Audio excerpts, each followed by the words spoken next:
வணக்கம். இன்னைக்கு நாம ஒரு பெரிய ரொம்பவே ரகசியமான விஷயத்த ஆழமா அலச போறோம். ம் குவாண்டம்னு ஒரு நிறுவனம். அவங்க ஒளிய மட்டுமே வச்சு உலகத்தோட போக்கையே மாத்தக்கூடிய ஒரு குவாண்டம் கணினியை எப்படி உருவாக்குறாங்கன்னு பார்க்க போறோம். நமக்கு கிடைச்சிருக்கிற தகவல்கள் எல்லாம் அந்த நிறுவனத்துக்கு உள்ள இருந்தே வந்தவ. ஆமா, இதோட நோக்கம் சாதாரணமான ஒரு கணினியை உருவாக்குறது இல்ல. இல்லவே இல்ல. உலகத்தோட முதல் பயன்பாட்டு அளவிலான, அதாவது யூட்டிலிட்டி ஸ்கேல் குவாண்டம் கணினியை உருவாக்குறது தான். இது ஏதோ லேப்ல வச்சு செய்யற சின்ன சோதனை மாதிரி கிடையாது. புரியுது. ஒரு பெரிய தொழிற்சாலை மாதிரி, நிஜ உலக பிரச்சனைகளை தீர்க்கக்கூடிய ஒரு மிஷின். அவங்களோட மொத்த திட்டமும் ஃபோட்டான்கள், அதாவது ஒளித்துகள்களை நம்பி தான் இருக்கு. சரி, நம்ம அடிப்படையில இருந்து ஆரம்பிக்கலாம். பொதுவா கம்ப்யூட்டர்ல 0 அல்லது 1 தான் கேள்விப்பட்டிருக்கோம். ஆனா குவாண்டம் கம்ப்யூட்டர்ல கியூபிட்னு சொல்றாங்க. அது ஒரே நேரத்துல 0ஆகவும் 1ஆகவும் இருக்கும்னு சொல்றது கேட்கவே குழப்பமா இருக்கு. ஒளிய வச்சு இது எப்படி நிஜத்துல உருவாக்குறாங்க? இது ஒரு நல்ல கேள்வி. சாதாரண கணினியோட அடிப்படை பிட். அதை ஸ்விட்ச் ஆன் செஞ்சா 1, ஆஃப் செஞ்சா 0, அவ்வளவுதான். ஆமா. ஆனா குவாண்டம் உலகத்துல ஒரு பொருள் ஒரே நேரத்துல பல நிலைகள்ல இருக்க முடியும். இதத்தான் சூப்பர் பொசிஷன்னு சொல்றோம். குவாண்டம் இத ஒரு சிலிகான் சிப்ல உருவாக்குறாங்க. அந்த சிப்ல கண்ணுக்கு தெரியாத அளவுக்கு ஒரு முடியை விட 1000 மடங்கு மெல்லிசான ஒளி வழிகாட்டிகள்னு ஆமா, வேவ் கைட்ஸ், அந்த மாதிரி பாதைகளை உருவாக்குறாங்க. சரி, அந்த பாதைகள்ல என்ன நடக்குது? அங்கேதான் அசல் விஷயமே இருக்கு. அந்த பாதைய ஒரு கவ மாதிரி இரண்டா பிரிக்கிறாங்க. சரி. இப்போ ஒரே ஒரு ஃபோட்டான அந்த பாதைக்குள்ள அனுப்புனா என்ன ஆகும்? அது முதல் பாதையில போனா அத நாம 0ன்னு சொல்லலாம். ஓகே. ரெண்டாவது பாதையில போனா அத 1ன்னு சொல்லலாம். ஆனா குவாண்டம் விதிகள் படி அந்த ஃபோட்டான் அந்த 2 பாதைகள்லயும் ஒரே நேரத்துல பயணிக்கும். ஒரே நேரத்துலயா? ஆமா, அதுதான் சூப்பர் பொசிஷன். ஒரு ஃபோட்டான் 2 பாதைகள்ல ஒரே நேரத்துல இருக்கிற அந்த நிலை தான் அவங்களோட ஒரு கியூபிட். கேட்கவே ஆச்சரியமா இருக்கு. சரி, ஆனா ஏன் ஃபோட்டான்களை தேர்ந்தெடுக்கணும்? அணுக்கள், எலக்ட்ரான்கள்னு வேற நிறைய விஷயங்களை வச்சும் குவாண்டம் கணினி செய்றாங்களே. ஃபோட்டான்கள் ரொம்பவே ஸ்பெஷல். ஏன்னா அவற்றுக்கு நிறை, அதாவது மாஸ் கிடையாது. அதுங்க ஒளியோட வேகத்துல பயணிக்குது. இதனால ஃபோட்டான்களுக்கு காலம் என்பதே இல்ல. அவை காலத்தை உணர்வதில்லை. அதனால அதோட குவாண்டம் நிலை சுத்தி இருக்கிற உலகத்தால அவ்வளோ சீக்கிரம் பாதிக்கப்பட்டு சிதைஞ்சு போகாது. ஒரு நிமிஷம், காலத்தை உணராதுன்னு சொல்றீங்களா? அது எப்படி? ஆமா, இத நீங்க இப்படி யோசிச்சு பாருங்க. 14 பில்லியன் வருஷத்துக்கு முன்னாடி பிக் பேங்ல உருவான ஒரு ஃபோட்டான் இன்னிக்கும் அதோட குவாண்டம் தன்மையை இழக்காம நம்ம கண்ணுக்கு சேருது. ஆமா, உண்மைதான். ஆனா நம்ம ஆய்வகத்துல அணுக்களை வச்சு உருவாக்குற மத்த கியூபிட்கள் ஒரு நானோ வினாடியில கூட அதோட நிலையை இழந்துடுது. அதனாலதான் ஃபோட்டான்கள் ரொம்பவே வலிமையான கியூபிட்கள். ஓ. அது மட்டும் இல்லாம பல சிப்களை இணைச்சு ஒரு பெரிய நெட்வொர்க் உருவாக்கணும்னா தகவலை ஒரு இடத்துல இருந்து இன்னொரு இடத்துக்கு எடுத்துட்டு போனோம் இல்லையா? ஆமா.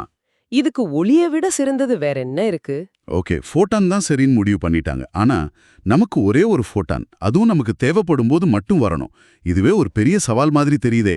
ஒரு சாதாரண லேசர்ல இருந்து கோடிக்கணக்கான ஃபோட்டான்கள் வருமே. மிக சரியான பாயிண்ட்.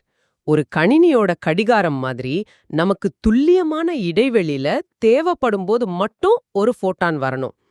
இதுக்கு அவங்க பயன்படுத்துற டெக்னிக் ஒளியை கொண்டே ஒளியை உருவாக்குவது.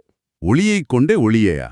ஆமா, ஒரு சக்தி வாய்ந்த லேசர்ல இருந்து வர்ற ஒளிய சிப்ல இருக்கிற ரிங் ரெசனேட்டர்னு சொல்ற ஒரு வட்டமான பாதைக்குள்ள அனுப்புறாங்க.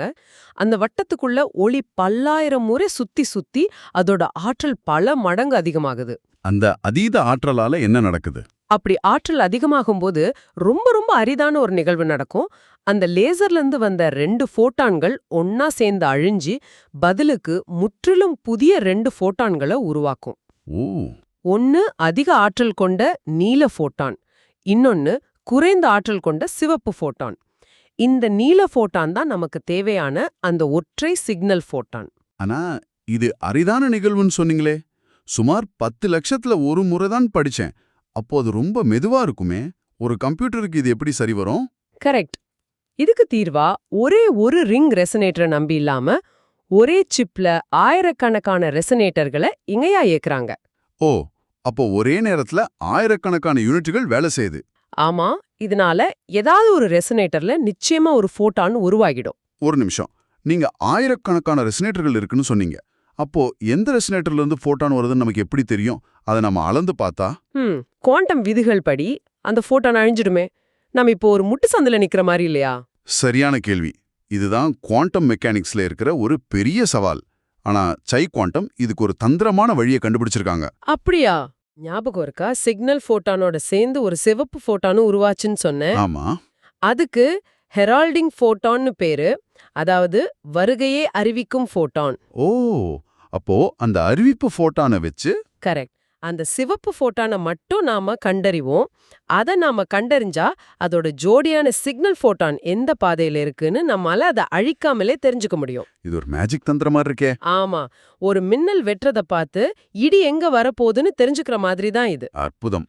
சரி, அறிவிப்பு ஃபோட்டானை வச்சு சிக்னல் ஃபோட்டான் எங்க இருக்குன்னு கண்டுபிடிச்சிட்டோம். ஆனா அது அங்கேயே இருந்தா பத்தாதே, அதை உடனே நம்ம கணக்கு போடுற இடத்துக்கு அனுப்பணுமே. ஆமா, அதுவும் அந்த ஃபோட்டான் ஒளிவேகத்துல போயிட்டு இருக்கே. இது எப்படி சாத்தியம்? இங்கதான் 2 பெரிய பொறியியல் அற்புதங்கள் தேவைப்பட்டுச்சு. ஒன்னு, அந்த ஹெரால்டிங் ஃபோட்டானை அதிவேகமா கண்டறியணும். சரி. 2வது, அதை கண்டறிஞ்ச உடனே சிக்னல் ஃபோட்டானோட பாதைய மின்னல் வேகத்துல மாத்தணும். ஓகே. முதல்ல கண்டறியறத பாப்போம். இதுக்கு மீக்கடத்தி நானோ கம்பி ஒற்றை ஃபோட்டான் கண்டறிகருவிகளை பயன்படுத்துறாங்க. அது பேர் கேட்கவே பயங்கரமா இருக்கே. ஆமா, ஆனா அதோட செயல்பாடு சிம்பிள் தான். ஒரு மீக்கடத்தும் நிலையில இருக்கிற மெல்லிய கம்பி மேல ஒரே ஒரு ஃபோட்டான் பட்டா கூட அந்த இடத்துல ஒரு சின்ன வெப்பம் உருவாகி அந்த மீக்கடத்தும் தன்மை உடையும். இதனால ஒரு சின்ன மின்னழுத்த துடிப்பு, ஒரு கிளிக் மாதிரி உருவாகும். இது நானோ வினாடியில நடக்கும். அதாவது ஒரு ஃபோட்டான் வந்துடுச்சுன்னு நமக்கு தெரிஞ்சிடும். ஒரு நிமிஷம். ஆனா இந்த கருவிகள் வேலை செய்யணும்னா அவற்றை -271°C குளிர்ல வைக்கணும்னு சொல்றாங்களே, இது நடைமுறைக்கு சாத்தியமா? ஒரு பெரிய டேட்டா சென்டர் முழுக்க இப்படி விண்வெளியை விட குளிர்ச்சியா வச்சிருக்கிறது எவ்வளோ கஷ்டம். இதுவே இந்த திட்டத்தோட பெரிய பலவீனமா இருக்காதா? நீங்க கேக்குறது நியாயமான சந்தேகம். ஆமா, இது ஒரு பெரிய பொறியியல் சவால். ஆனா இயற்பியல் ஆய்வகங்கள்ல இது பல வருஷங்களா செய்யக்கூடிய ஒரு விஷயம்தான். சரி. அவங்க இத ஒரு பெரிய டேட்டா சென்டர் அளவுட்டு இப்படி செய்யறதுன்னு தீர்வு கண்டுபிடிச்சிட்டாங்க. அந்த குளிரூட்டும் செலவை விட அதனால கிடைக்கிற கணினியோட ஸ்திரத்தன்மையும் சக்தியும் பல மடங்கு அதிகம். இப்ப 2வது சவாலுக்கு வருவோம். அந்த மின்னல் வேக ஸ்விட்ச், டிராஃபிக் போலீஸ். அதேதான். ஹெரால்டிங் ஃபோட்டான் கிளிக் ஆன உடனே சிக்னல் ஃபோட்டான் அதோட இலக்க அடையறதுக்குள்ள அதோட பாதைய மாத்தணும். இதுக்கு பேரியம் டைட்டனேட் ஆக்சைடு, அதாவது BTOன்னு ஒரு ஸ்பெஷல் பொருளை பயன்படுத்துறாங்க. BTO? ஆமா, அதுக்கு ஒரு சின்ன வோல்டேஜ் கொடுத்தா போதும், அது ஃபோட்டான் போற பாதைய உடனே மாத்திவிடும். நீ இந்த வழியா போகாதே, அந்த வழியா போன்னு நொடிக்கும் குறைவான நேரத்துல சிக்னல் காட்டும். ஆனா அந்த BTOவை சிலிக்கானோட இணைக்கிறது ரொம்ப கஷ்டம்னு சொல்றாங்களே. ஆமா, அது ஒரு மறைமுக கலை, ஒரு டார்க் ஆர்ட்னே சொல்லலாம். ஏன்னா சிலிக்கானோட படிக அமைப்பு ரொம்ப ஒழுங்கானது, ஆனா BTOவோடது கொஞ்சம் ஒழுங்கற்றது. இந்த ரெண்டையும் ஒன்னா இணைச்சு அந்த -271° குளிர்ல விரிசல் விடாம பாத்துக்கிறது ஒரு தசாப்த கால ஆராய்ச்சிக்கு பிறகுதான் சாத்தியமாச்சு. ஓகே, இப்போ நம்மகிட்ட நம்பகமான தேவைப்படும் போது கிடைக்கிற ஒரு ஃபோட்டான் இருக்கு. அதை சரியான பாதைக்கு அனுப்ப ஒரு மின்னல் வேக டிராஃபிக் போலீஸும் இருக்கு. எல்லாம் தயார். ஆனா இந்த ஃபோட்டானை வச்சு கணக்கு போடுறது எப்படின்னு எனக்கு இன்னும் புரியல.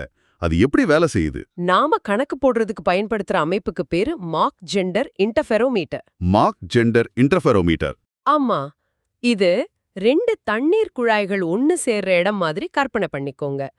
சூப்பர் பொசிஷன்ல இருக்கிற ஒரு ஃபோட்டான் 2 பாதைகள்லயும் ஒரே நேரத்துல பயணிக்குது. இப்போ ஒரு பாதையில மட்டும் வர்ற ஃபோட்டானை நம்ம லேசா தாமதப்படுத்தினா 2 பாதைகளும் சேர்ற இடத்துல என்ன நடக்கும்னு நம்மால கட்டுப்படுத்த முடியும். அந்த தண்ணீர் குழாய் உதாரணத்தை வச்சு இன்னும் கொஞ்சம் விளக்க முடியுமா? நிச்சயமா. 2 குழாயில இருந்தும் வர்ற தண்ணீர் ஒரே வேகத்துல வந்தா அது இங்க சேர்ற இடத்துல நேரா போகும்னு வச்சுக்கலாம். சரி.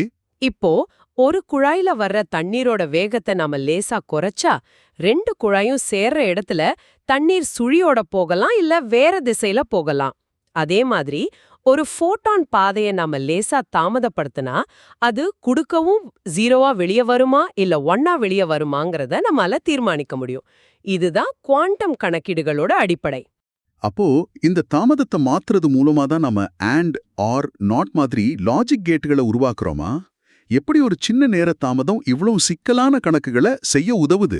மிகச்சரியா சொன்னீங்க. இந்த சின்ன தாமதம் தான் கணக்கீட்டோட அடிப்படை அழகு. முன்னாடியெல்லாம் இந்த தாமதத்தை சிலிக்கான சூடுபடுத்தி செய்தாங்க. ஓ, ஹீட் பண்ணி. ஆமா. ஆனா ஒரு இடத்தை சூடாக்கி குளிர்விக்க மில்லி வினாடிகள் ஆகும். அது ஒரு ஃபோட்டானோட வேகத்துக்கு ரொம்பவே மெதுவானது. ஆனா குவாண்டம் அதே பிடிஎம் மெட்டீரியலை பயன்படுத்தி மின்னழுத்தம் மூலம் இந்த தாமதத்தை நானோ வினாடிகள்ல செய்யுது. வேற லெவல். இப்படி ஆயிரக்கணக்கான இன்டர்ஃபெரோமீட்டர்களை ஒன்னா இணைச்சு அந்த தாமதங்களை அதிவேகமா மாத்துறது மூலமா தான் சிக்கலான குவாண்டம் கணக்கீடுகளை செய்ய முடியுது. இதெல்லாம் ஒரு சிப்புல நடக்குது. ஆனா ஒரு சிப்பு பத்தாதே.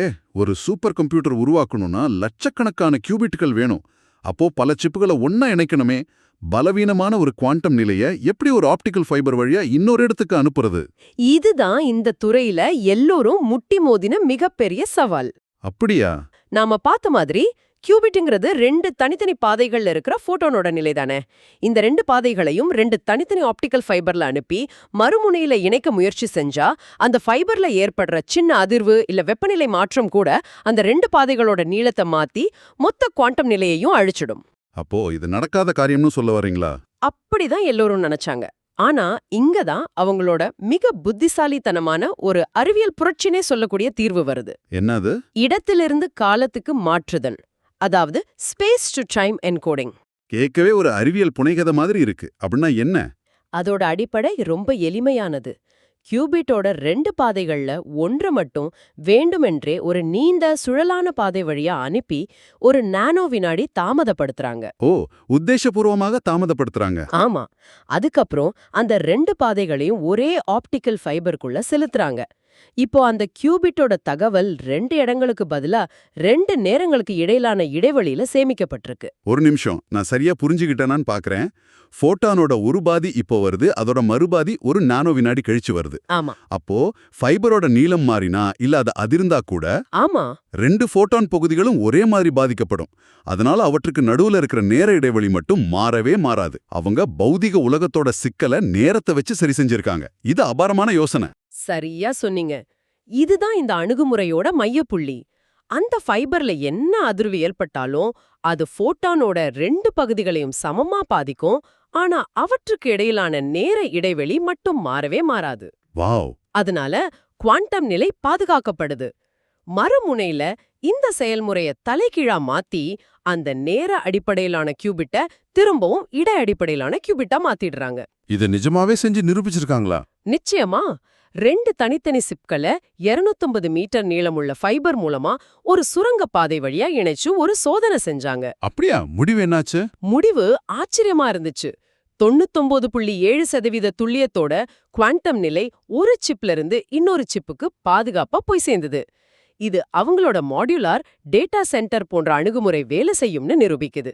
சுருக்கமா சொல்லணும்னா குவாண்டம் பல வருஷங்களா இருந்த பெரிய தடைகளை உடைச்சிருக்காங்க.